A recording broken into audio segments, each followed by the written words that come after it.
பாஸ்கு காலத்தின் 17ஆம் நாள் வாக்கு.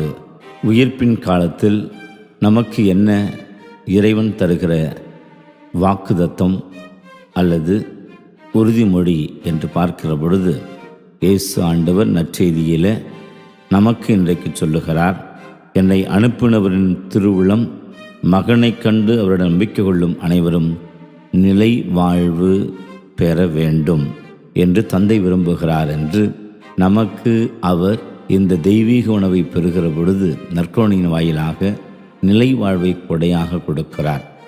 அதே போல் அந்த நற்கருணை பெறுகிற நமக்கு இந்த பாஸ்கு காலத்தில் இறுதி நாளில் அவர்களை நான் உயிர்த்தெழச் செய்வேன் என்று சொல்லி இந்த வாக்குறுதி நிரூபணப்படுத்தப்பட்டிருக்கிறது. உயிர்த்த பிள்ளைகளாக வாடும்போதே உயிர்க்கிறவர்களாகவும், நாம் இறந்த விற்பாடும் அந்த உயிர்ப்பின் மகிமையை அடைகிறவர்களாக மாறுவோம் என்பதை புரிந்து கொள்வோம்.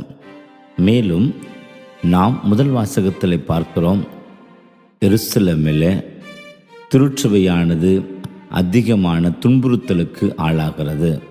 சவுல் போன்ற யூத தீவிரவாதிகள் இந்த புதிய நெறியை பின்பற்றுகிறவர்களை மிகவும் அதிகமாக தாக்குதல் நடத்தி அவர்களை இந்த புதிய நெறியிலிருந்து விலகும்படிக்கு எச்சரிக்கை விடுக்கிறார்கள். ஆனால் ஆண்டவர் செயலை பாருங்கள். பிளெஸிங் இன் டிஸ்கைஸ் என்று சொல்வார்கள். கெடுதியிலும் ஒரு நன்மை இருக்கிறது.